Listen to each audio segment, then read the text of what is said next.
my way of looking at joy has changed. And what I mean by that is I think joy, happiness used to be for me like these huge, big moments. And rather, what I'm starting to realize is it's actually in the small, everyday little things. And so sometimes uncertainty brings joy.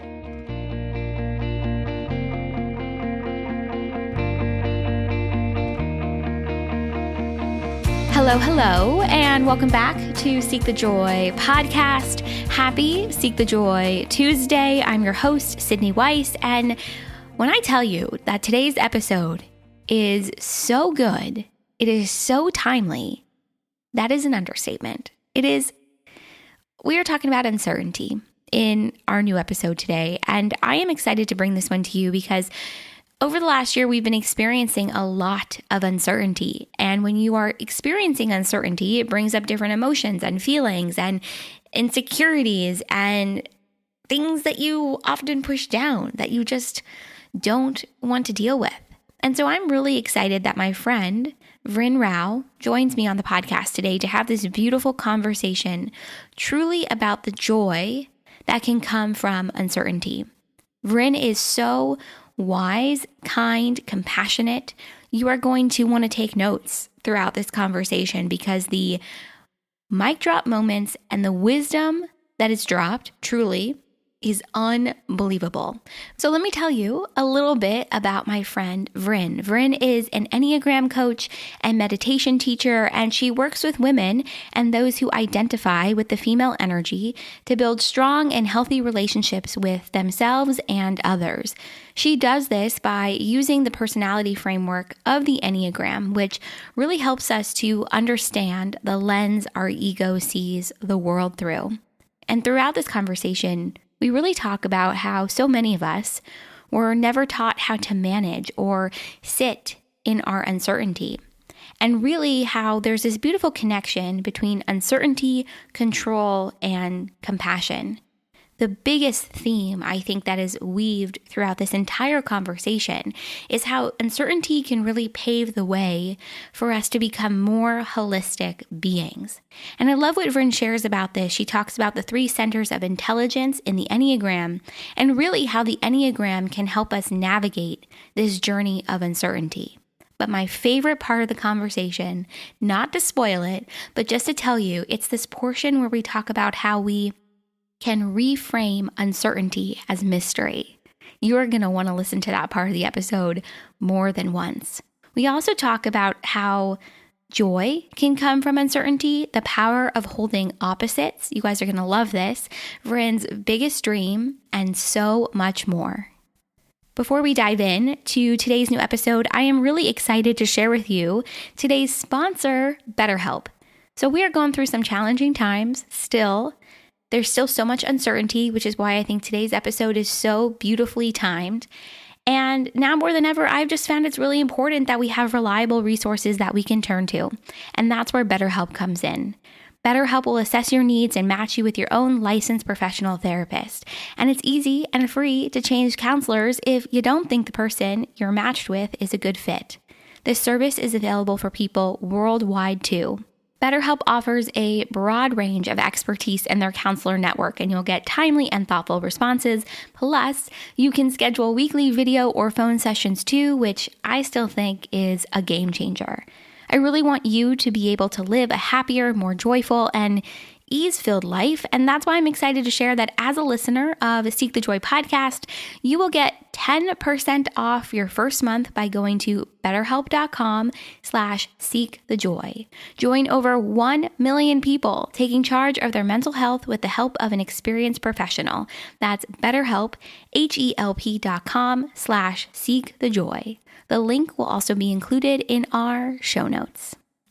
I don't think we often think that joy can come from uncertainty.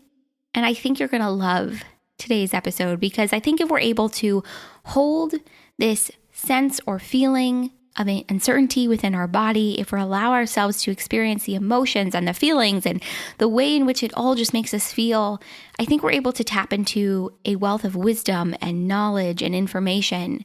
And it's all things that we hold intuitively. So I'm excited for you to hear this one and tune in. As always, join the conversation on our social media channels, Instagram, Facebook, Twitter, and LinkedIn. We are at Seek the Joy Podcast everywhere. Whether you're listening on Apple Podcasts, Spotify, Audible, Stitcher, hit follow or subscribe and leave us a 5-star rating and review. Ratings and reviews really help the show get seen by new people and tell them really what Seek the Joy Podcast is all about. So when you leave that review, take a screenshot and send it to Sydney at seekthejoypodcast.com.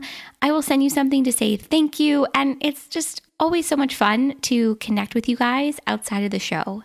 The last thing I'm going to tell you, and then I promise we're diving in, we now have Seek the Joy merch, like merch, t-shirts, sweatshirts, mugs. Click the link in our show notes to go check it out. I have a feeling you guys are going to really love the shirts and the designs, and I wore one of them to the summit, so check it out. Link is in our show notes. All right, that is really it this time. Without further ado, here is my beautiful conversation with Vrin Rao. There is so much uncertainty right now. You know, we are sitting in this space of over the last year with the pandemic and COVID and being in our homes. And now there's this sense of angst, I think, about returning, into the world. And so, I know your focus is really on helping other people understand, who they are through the lens of the Enneagram and what a healthy identity looks like. And there's always this need, I think, for a sense of validation. And so I'm curious what your experience has been sitting in the space of uncertainty mixed with your work and your understanding of how, as we as people are searching, I think, for something, to hold on to that's more certain. I really, really appreciate your question, first of all. And Mm. maybe I'll address the first part first Yeah, about how yeah, I've been dealing with it and then bring please. in the rest. And I think the biggest realization I've had in this time, and I'm not quite sure why this realization came about now. I think Mm. that it's always kind of been there beneath the surface. I've just been able to access it more, as I'm sure hundreds and thousands of people around the world have, is that I was never taught to deal with uncertainty, Mm-hmm. and that it isn't just one of these things that you're supposed to magically know how to do. Rather, uncertainty is, and staying in that space of uncertainty is actually a practice. Mm. And if we haven't developed that muscle, then something like this comes, kind of washing upon us with this pandemic, and we're totally unprepared and we Mm-hmm. don't know what to do with ourselves, and we react in so many ways. And I don't think it's possible to name the ways, because everybody's reaction is unique to that particular moment, that particular circumstance, their set of previous experiences, and as well as how they're built. Mm-hmm. Mm-hmm. What you just said, that we were never taught how to sit in uncertainty.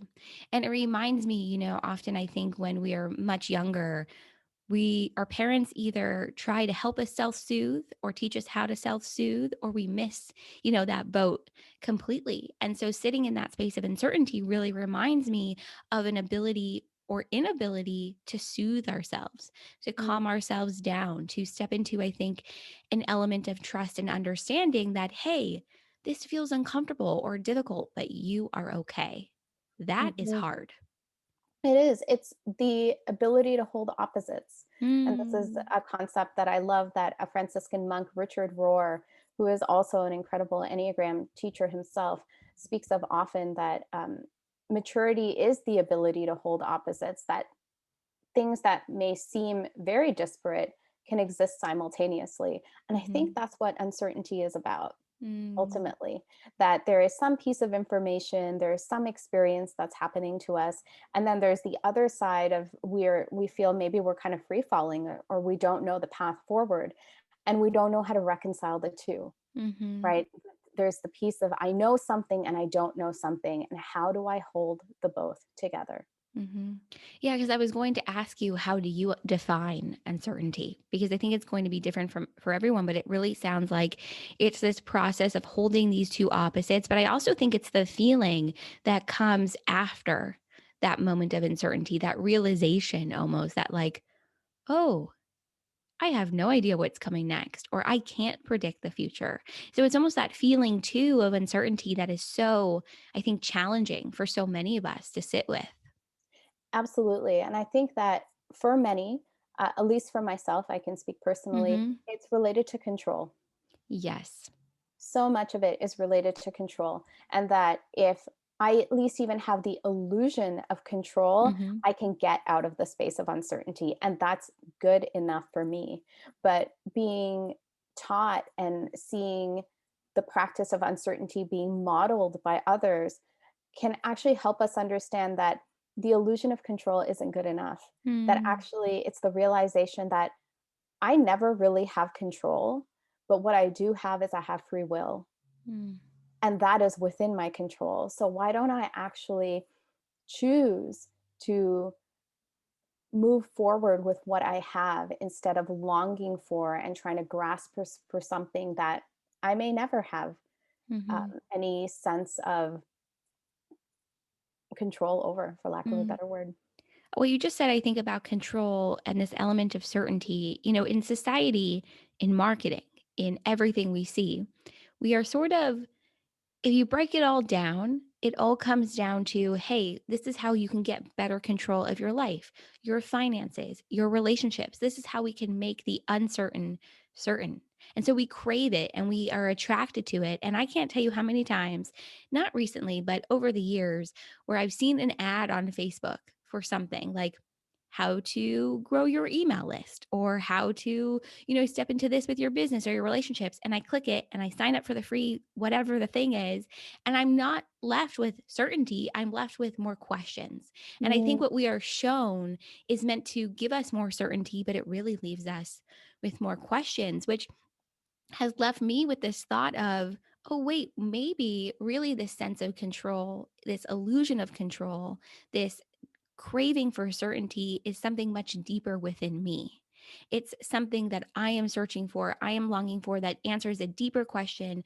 And this is like going so like existential for a moment, but it's going back to these questions I think that we are all asking ourselves, which is, am I enough? Am I safe? Am I in control of my life? Do I feel okay in my skin? It yeah. goes down to, I think, those very deep core questions, which are often related to things that we experienced or didn't experience when we were much younger. So even what we see in marketing around us, on TV, online, whatever, is always, I think, addressing to some level that need for certainty that you said is really like an illusion. I I think it's love so that. interesting. I love how you brought that piece about marketing. I think you're so on point there that there's it marketing creates a sense of urgency, and Hmm. along with that almost this very unspoken but very in your face almost promise, so to speak, of I'm going to give you control over something. And Mm. that is, I think, one of the main reasons why I mean, I fall for it all the time, even though I do too. I think I know better, but I fall for it all the time. And the Yeah. other piece, if I may, because I just love that, it went to an existential realm. That's a I can't help it. That's a place It happens. It happens. I love to dabble in, but um to stay there for 1 second, the Yeah. yoga texts speak about how the essence of who we are, the soul, is comprised of three qualities, and that is eternity, knowledge, and bliss. And that is kind of like our inherent birthright, our what we're composed of. And when I think about that, and I think to what you just spoke about in terms of marketing or in terms of this whole topic and theme of uncertainty, that is really the three things, if you look at it, that we're constantly looking for certainty around, Hmm. right? We're looking for certainty around our mortality. And that can be in so many different ways, whether that's in the realm of wanting to look young for as long as possible, and that's like the entire beauty cosmetics and that entire industry, what to speak of so many others, Yeah. of bliss, of joy, as your Hmm. podcast is all about, which is really all about connection with others. Am I loved? Am I cared for? So much uncertainty around relationships, right? And ultimately around knowledge, which is that fundamental piece, I think, around I need to know, I need to know. And Yeah. that's where we struggle so much. Hmm. When you think about uncertainty and you tap into your body and the emotions that it brings up, what does it bring up for you? Because I think it's so different for everyone. But I'm curious if you're willing to share, what emotions kind of come to the surface when you think about uncertainty in your own life. Hmm. I think of, at least in my body, I experience a sense of restlessness Mm-hmm. that often accompanies it, along with a sense of sometimes just like a free falling in the pit of my stomach Mm, that I just don't know what's happening, right? Like those are the two that I can pinpoint very clearly that comes about. And then along with that, sometimes this kind of surge of, I don't know what else to call it other than adrenaline of you have to do something about this. yes. Yeah. Yeah, for me, it's this sense of feeling rattled of when you're ice skating and you kind of look like a baby deer who's put on ice skates for the first time and you're that visual, you're just trying, but you cannot get into a groove. You can't get into a rhythm. That's what that level of uncertainty feels like for me. It's like I'm standing on shaky ground. And no matter how I try to remedy it, because I think, like we've been talking about, we're always trying to remedy that sense of uncertainty, nothing is changing.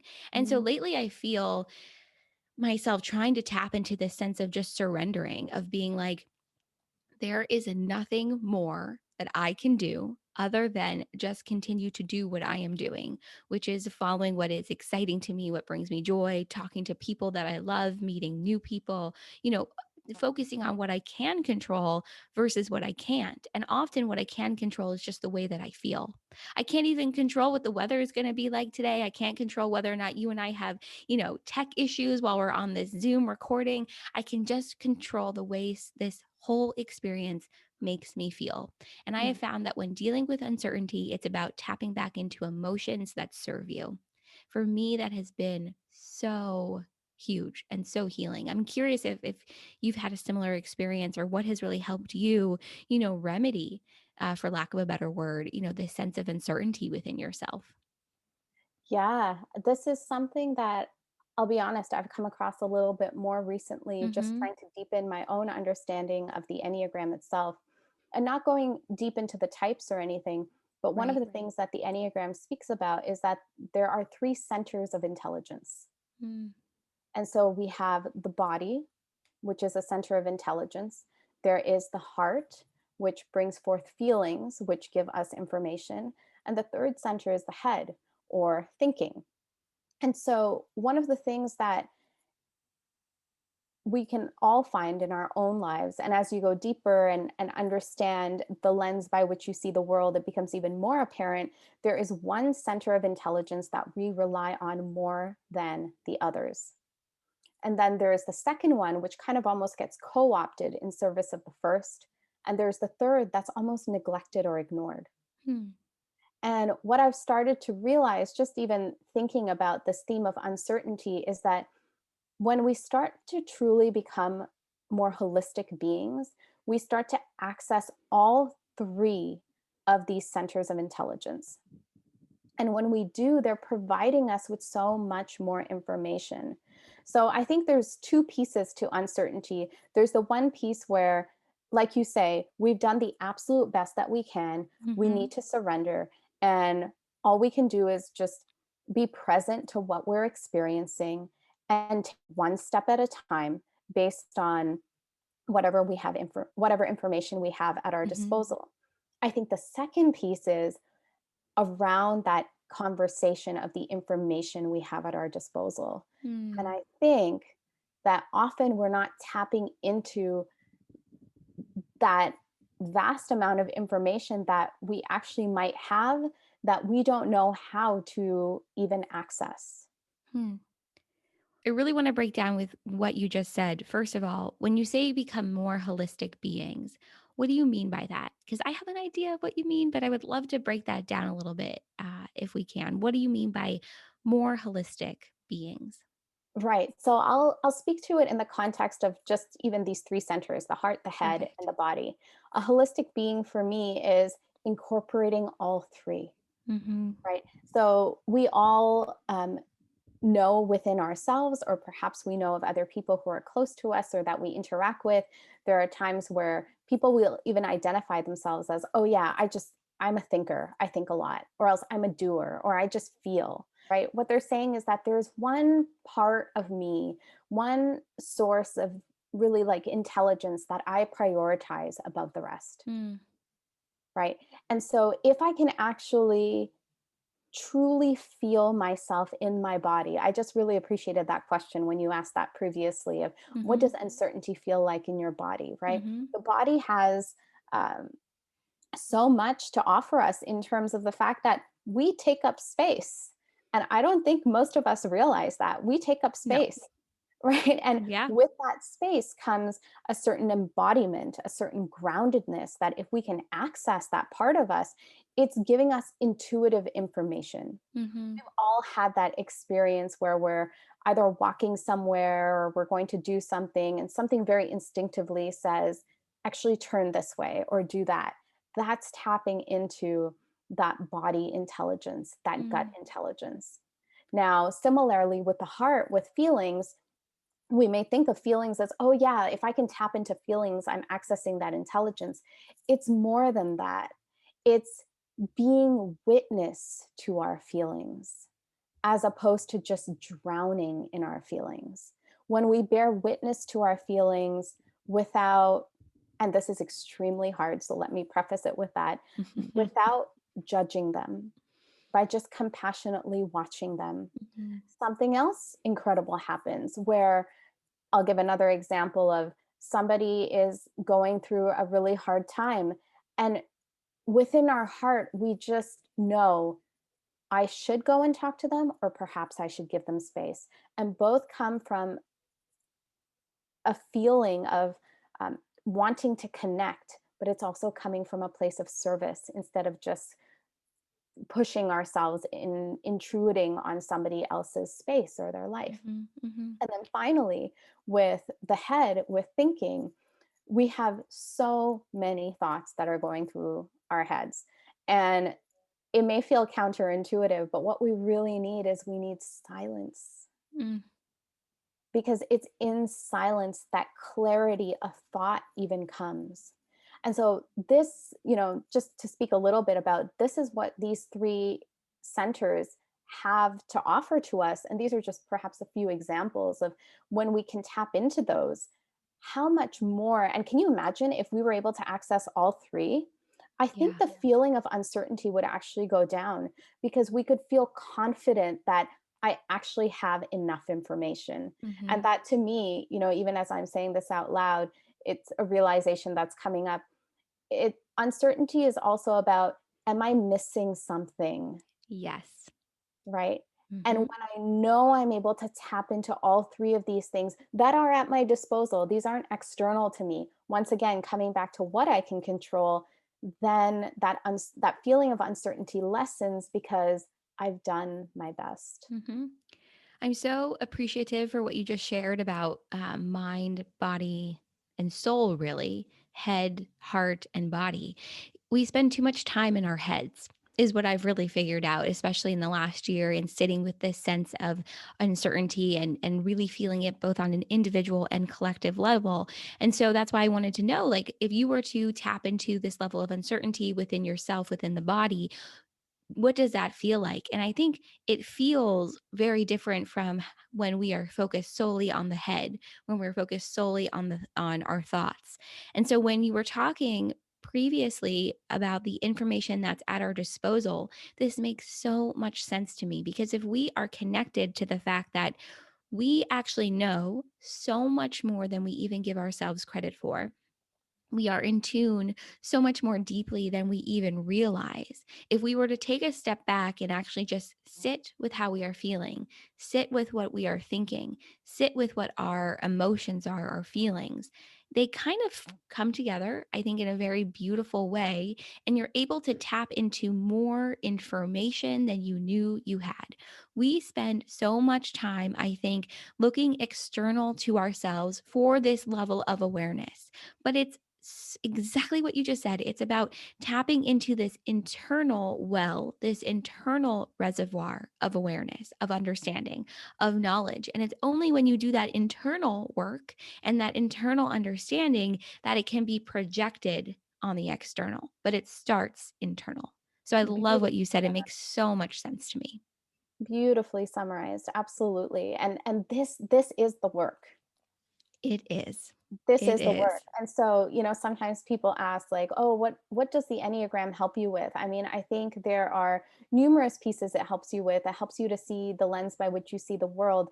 But from there, it goes so much deeper, and it goes to this place, Mm-hmm. and of course much more, but especially this place of being able to have a starting place to do the work, to know that actually this is the center I rely on most. And Mm-hmm. this is the one that I ignore. And by just even knowing that, I start to see, okay, where do I need to start paying more attention? Yeah. Speaking of the Enneagram, do some of us deal better with uncertainty depending on our Enneagram type? I'm curious, because I think, and I think you and I had talked about this previously, but some of us just do better with uncertainty. Some of us, I think, sometimes crave it. Like we thrive off of that sense of the unknown, the uncertainty. And then some of us are like, no, excuse me, everything needs to be certain. So, does the Enneagram type play a role into our ability to sit with or deal with uncertainty? I hate to say better than others because I don't know if it's about better or worse, but maybe just thrive more or are able to handle it a little bit better or differently. It's a great question. And I've been thinking about this a lot actually. And a couple of things come to mind. One, first and foremost, I think it all depends on the level of consciousness and awareness. It all Hmm. comes back to that of anybody, regardless of type. And so if you are accessing a very high level of consciousness, it almost doesn't matter. Now, I Mm, think there are perhaps certain um, predilections with certain types, just the way that they're built, that they can perhaps handle it a little bit better. Again, ideally, they're in a very healthy level of awareness and consciousness. But the two that came to mind, and I'm sure there might be others, but the two for me that came to mind was the nine, the peace seeker, the peacemaker, and the four, the mm, individualist or the romantic. And the nine, I say this is because they have an ability to see mm, all sides. And that comes in really, really handy because there is a natural orientation to being able to see all sides. They kind of hold uncertainty all the time. I mean, can you imagine if you could access all sides to an argument or to a situation? You would probably feel like, hmm. I'm not sure quite a Yeah. lot of the time. Yeah, yeah, could go this way, could go that way. I see that perspective. I see this perspective. Yeah, absolutely. Wow, that Right? makes a lot of sense. Really, so being able to see all perspectives also plays a role in that element of uncertainty because this could go any which way. Any Ex- one perspective could make sense. They all actually make sense. We're just at odds in our view or our way of thinking. Wow, Exactly. interesting. Exactly. And then with the four, the individualists, they can delve into feeling and emotion so deeply. And very often they can hold different emotions at the same time. Hmm. Once again, you're delving into that territory of uncertainty because it's not just one or the other. I can feel melancholy and I can feel exhilarated and I could feel a little bit um, tumultuous all at the same time. And because of that, I can stay in that space of uncertainty better. Mm. While you were speaking about the type 4, the word that popped in my head was contradiction. I Mm, almost wonder if uncertainty is also about being in a space of contradiction, of ideas, thoughts, realities contradicting each other, meaning I'm sitting in this one space, but I long to be in another. And so there's this sense of uncertainty of how am I going to get there? And so those two feelings almost contradict, counteract each other. I wonder if contradiction, and this might not even be the right word, but I do wonder if that is part of that experience, because you have one emotion, one longing, one feeling, one reality, but you're hoping, searching, waiting for another. When is it going to show up? How is it going to show up? Am I going to like it? Am I going to hate it? You're sitting with polar opposites, I think, all the time. Absolutely. And the thing is that I think, and this is why I said at the beginning, I'm not sure why this realization came to me now. We're always experiencing this. I think, Always. COVID and this pandemic has just really like risen that to the surface because we have been so limited for so long, Mm-hmm. and we don't like being limited. That's one big thing, No, right? And no. so when you were speaking about contradiction, what was coming up for me was that we really don't like to stay in places of the unknown. Mm-mm. We have lost this ability. And one Enneagram teacher, her name is Suzanne Stabile, she puts it really beautifully as we've lost the ability to appreciate and stay in mystery.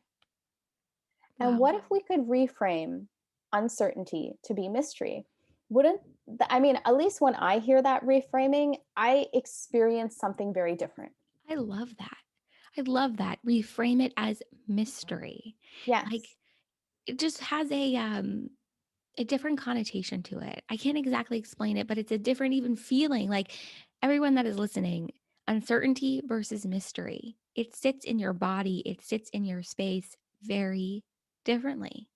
it does. It Yeah. does, and I love that. So kudos to her to for bringing that up, Yeah. because I feel like mystery also has this element of, at least for me, I don't know when and if I'll ever get the answer. But there's Mm, something kind of like really, I can't find the right word. I mean, mystical is kind of coming to mind. It's kind of like mhm. it has to be revealed. I think that's the best way I can put it. It has to be revealed. Like I need to keep my eyes and ears open, and I need to be on the lookout for it. That's my part. And the other part is the revelation has to come of itself, as Mm, opposed to me trying to burst down doors and kick open windows and trying to say, "Give me the answer right now," which yeah. I think there is that kind of like energetic element that comes with, and especially kind of going back to Enneagram types, there are certain types that are like, I need certainty right now. Mhm. Um, that kind of energy can come about, but rather for all of us, we just need to appreciate and kind of go back to our childhood where mystery was like something we loved. Mhm. I can't think of many children who don't appreciate mystery.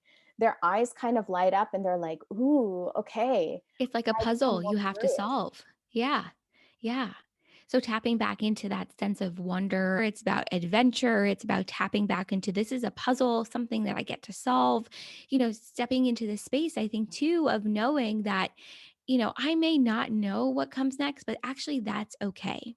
Not knowing is part of this adventure. It's part of this mystery.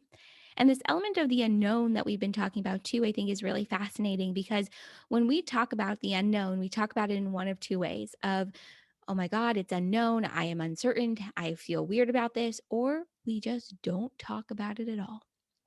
And Yes. so it's like, how can we get more comfortable with uncertainty, with contradiction, with unease, all the emotions, the feelings, the words that we have attached to this level of uncertainty in the last, 30 minutes or whatever that we've been talking? How can we get comfortable with it if we don't talk about it? And so, while there have been so many beautiful conversations, I think, over the last year centered around the pandemic and COVID and the way it has elicited different emotions, feelings, awareness within all of us, I don't think there's been enough conversation around the fact that, hey, there is this element of uncertainty and we as humans freak out about it and we're not talking about it. So, how can we need to get more comfortable. And the best way to get comfortable is to sit in that discomfort and talk about it and really allow yourself to experience it. Yeah, it's through that experience that we can start to also learn from each other. Yes. One big thing that's been happening lately, and I think that this also has some effect with uncertainty, is that there, at least I'm experiencing an incredible decline in compassion towards one another, Mm, an incredible decline. And I think that there is a relationship with uncertainty, that when I'm not sure about you, when I'm not sure about me, when I'm not sure about the situation, then I act out in crazy ways, mhm, in ways that can be so detrimentally harmful, because all in the name of trying to get some type of control. Again, mm, it's about control, about trying to regain some sense of security or certainty without recognizing that it's actually an illusion. And what you're speaking to, I think, is a much more productive, healthier way to growth, of just being able to have conversations, to sit, to hear what might be contradictory or what might not be my own experience, and to be able to appreciate that. And then alongside, apply that control, as we were speaking about, in a place where it will actually be effective, which is doing that inner work of being able to access these other centers of intelligence without always putting our expectation on the externals to fix everything and to mhm, illuminate things for us. mhm. I think also an important part of what you're speaking to is taking a moment with yourself to identify where that need for control is coming from. And why are you experiencing it? And it's not going to come to you, right away. But I do think embarking on that journey with yourself is really valuable of why do I need this element of control? Why, when I don't have it, do I feel so out of control? What is it about this element of knowing exactly how things are going to be or what they will look like? Why is it eliciting so much comfort in me versus being so uncomfortable or sitting in such a space of discomfort when it's removed? And I think when we can start to do exactly what you were saying, tap inward and do that inner work, we elicit greater compassion for ourselves, which becomes a domino effect of eliciting greater compassion for others. Exactly. Because I think in the last year, and I have certainly been this way and felt this way, my fuse is shorter. Like I get frustrated, I get annoyed. Like sometimes when I'm driving and I see someone without a mask, I'm like mumbling over my under my breath, "Where's your mask? Why aren't you wearing a mask?" You're like, I was never like that before. Who like it was just not me. So I think we're all in this space of frustration, burnout, burning the candle at both ends, and it's not eliciting a sense of compassion for ourselves and for others because of that level of uncertainty. It just feels like this big dot connecting thing. And the moment I think that we explore this level of uncertainty for ourselves, it's going to shift something pretty big. I think so too. I'm so convinced of it. And I'm also convinced that it's for me, it starts with me. It has to Hmm. start with me. And I love the way you put it. It's a domino effect, that it starts at home, and that I think this is the it's funny, uncertainty comes up everywhere, right? It's like, but I'm uncertain how long it will take for me to do that. It's like, as long as it takes. Right. And it's not a point A to point B kind of. Point A is where I'm at now and B is success. It's a spectrum, and that as my own work on myself continues and progresses, then even if it's in micro increments, it will have an effect externally. It Hmm. may not be that big, humongous effect that, I'm hoping for. That's okay. That's not where the magic happens, I don't think anyways. I think it's No. in the micro effects. Hmm. I think so too. As you've been navigating this journey of uncertainty for yourself, I'm curious if there's been a mantra or affirmation or quote or something you've held on to that has kept you steady through these moments or reminded you of the lessons and the learnings and this beautiful conversation that we've been having. I love your question, as I'm trying to Rolodex through my mind. Hmm. I think what has had the most significant impact for me has been this piece around mystery. The reframing. It's the reframing of mystery. It Mm, is, because I feel like I can approach it with much more openness, and I don't feel so constricted even bodily. I just feel like, I mean, even with mystery, just my working is that, okay, well, can there be an end to the mystery sometime? But I like that And that's my own work to do. I also recognize that, but at least it's a starting place for me, and to recognize that with mystery and uncertainty, however you decide to approach it, that it will reveal itself, Hmm. that this is an opportunity for me to be patient. And that has been, if you want to say like an affirmation or a mantra, especially in the past like couple of months for me, learning patience. I'm learning Mm, patience. And I've been saying that to myself every day, learning patience. yeah. Okay. This is definitely like one of my lifetime lessons, to learn patience. Mm. It's liberating to step into that level of understanding. And I think, too, that reframing for me, what has been so powerful is just repeating to myself, it will be what it is meant to be. So that is about releasing control for me. It is about letting go of any attachment to an outcome. Something we talked about at the very beginning of our conversation was about approaching the emotions, the feelings that come up around uncertainty without judgment. And also part of not having judgment around the way in which you're feeling, which means you are acting as the observer. This Yes. is exactly what Eckhart Tolle talks about with the power of now. And I could never get through that book ever, ever, ever. I tried for over 2 years. I couldn't do it. But I do understand the lesson and the teaching from that. It's about non attachment, it's about seeing it for what it is and not investing any emotional capital in it beyond just observing it. And so I think that's really important too, is recognizing, what it is that you are feeling, experiencing, not judging it, knowing it serves a purpose. It's a lesson for you, it's a lesson in patience. And I think for a lot of us, because we want the thing now. I want it Yeah. now. I don't want to wait. I don't want to wait anymore. Like, give it to me now. So I love what you shared. I think that is so beautiful and powerful. And I just know so many people are going to connect to it. I hope so. I hope it can be of some service. This has just been, yeah, my own. And thank you for inviting me to just kind of really what I've Yes. been feeling in this conversation, just kind of sharing my own like process and thoughts of whatever I've been hearing and listening to, and just, yeah, making sense of how to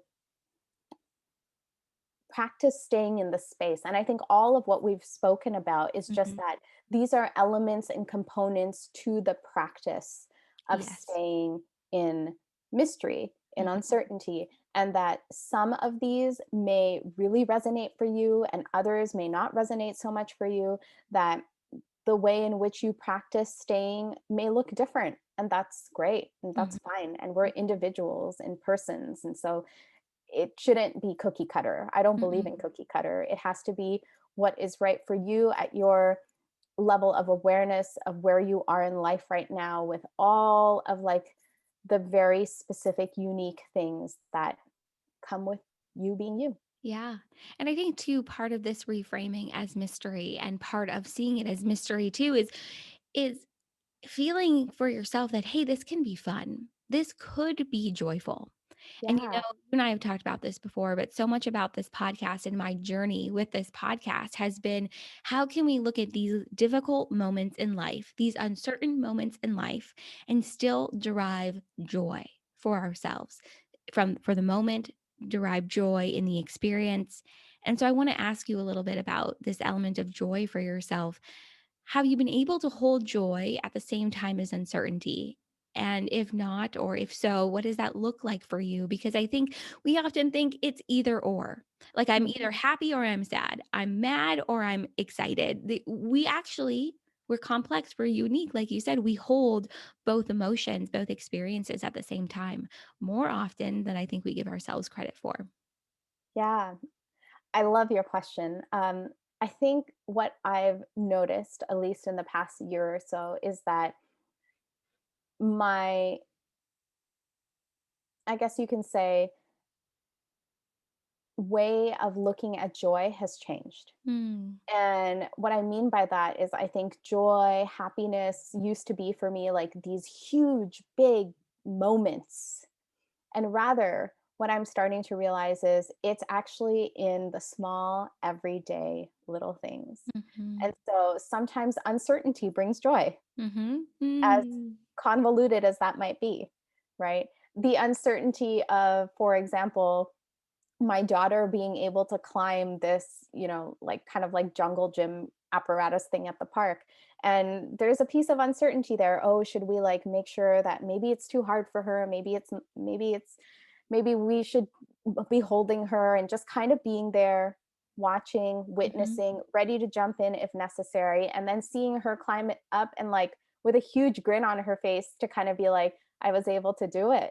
Yeah. So it's amazing. Like joy can come from uncertainty, and we can find joy even amidst uncertainty.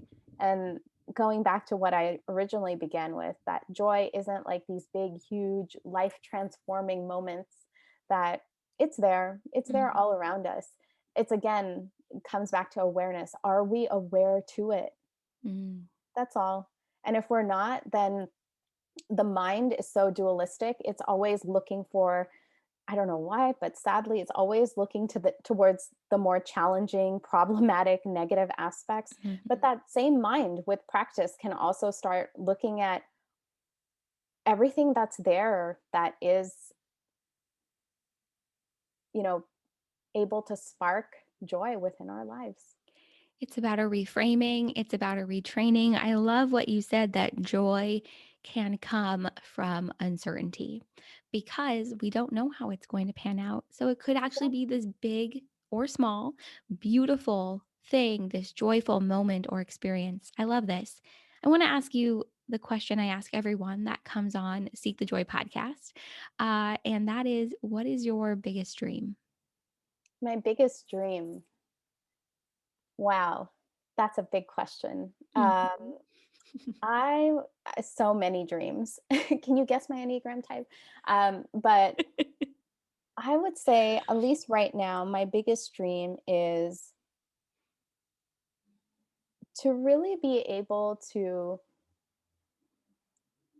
do this inner work in a very grounded, methodical, patient way. Mm, And by doing so, I hope, and also, one, I want to do that for me, regardless of any other expectation, not so that I can help people, actually, just for me. mhm. And then I hope that perhaps my own transformation, or whatever you would like to call it, can be of service to others. But I don't want one to be contingent on the other. I would like to do this because it's the right thing to do. And so that I can show up fully, and I can hopefully be um, one of those people that can, even if it is just like a micro effect, can have that micro effect. Mhm. I'm a big believer that we are here to heal ourselves and that our healing can have a domino effect on others, but we are really only responsible for ourselves and for our own healing. So, what you just shared is beautiful. And it's about stepping into that level of feeling or being grounded in your body, in your mind, in your heart, your feelings, the three elements that you spoke of earlier. I love this. Vrin, I have loved this conversation. I am so appreciative of you and your wisdom, really, and your perspective. We have not talked about this element of uncertainty in at least over a year on Seek the Joy. So I'm so grateful for you in this conversation. Where can everybody find you, connect, learn more? You are an Enneagram coach and meditation teacher. And so you are helping others, I think, really navigate this level of uncertainty through the Enneagram. So where can they find you and connect and learn more? Well, first, thank you so much for having me on. I mean, I just love you, Sydney. And I feel Ditto. like Every time we talk, it's just the best. our conversations always end up going wherever they're supposed to go. And Amen. Amen. and also, just I'm so glad it was on this topic, because like you said, I think it's been one of those unspoken topics that really needs to be addressed more. Mhm. So people can find me. They can find me on Instagram. My handle is at illuminate.nyc, ILLUMINATE.nyc. And they can also visit my website if that could be of some help.